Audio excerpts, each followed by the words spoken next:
Hey guys, today I'm going to show you my mom's classic recipe for the Vietnamese rice paper spring roll. So in a large bowl of water, I'm going to soak in dehydrated wood ear mushrooms. Now I definitely underestimated this. I used one tray and look how much it gave me. So just use a handful and it'll be plenty. Cut them into strips like this. Then I'm going to use sweet potato and carrots. I'm going to peel and then I'm going to grate them. Now with my mung bean noodles, I'm going to soak them in cold water until they come apart. Drain them. And then with scissors, I'm going to cut the mung bean noodles into smaller pieces. Now in a large bowl, I'll mix together all the ingredients. Carrots, sweet potatoes, onions, wood ear mushrooms, mung bean noodles, and I'm going to now mix in the ground beef. Then to season, I'm going to add in 2 tablespoons of fish sauce, 2 teaspoons of sugar. Then I'll add in the minced garlic. Then I'll crack open 1 egg. Now with clean hands, you're going to want to just mix. Really get in there and mix all the ingredients together.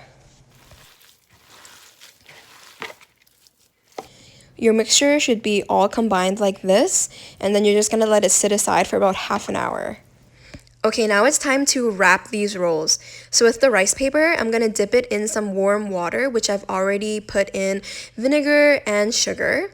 I'm going to take a paper towel or a cloth. I'm just going to dab off the excess water. This is just to prevent extra splatter when you start to fry them later.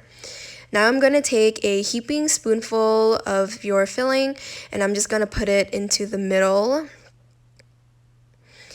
And then I'm going to start to form a rectangle shape just to make sure it's all nice and tight together. Grab the end and tuck the filling underneath, nice and tight. It's very important to make sure everything is nice and tight. Make sure there's no air bubbles. Grab the sides and fold them in like this. Once again, make sure it's tight. Then as you're rolling, tuck and squeeze like this. And there you go. The rice paper will be very flimsy, so just be very careful. Once you plate them on the plate, make sure they're not touching each other because it gets very sticky and then the rice paper may rip. I'm going to use canola oil to fry these spring rolls in. We actually don't use oil in this household, so this is a spanking new bottle. Once I put in the spring rolls, I'm going to make sure they're not touching each other. So I'm not going to clutter the pot. I'm going to put about 4 or 5 and constantly make sure that they are not touching each other. Because once they touch each other and you start to pull them apart, it's going to rip the rice paper and the filling will just start to explode and splatter everywhere. Now I have my oil on a medium-low temperature. Patience is so important to making spring rolls, making sure it's crispy on the outside and not burnt on the inside, making sure everything is thoroughly cooked. So I cook it for about 5 minutes, and there you have it.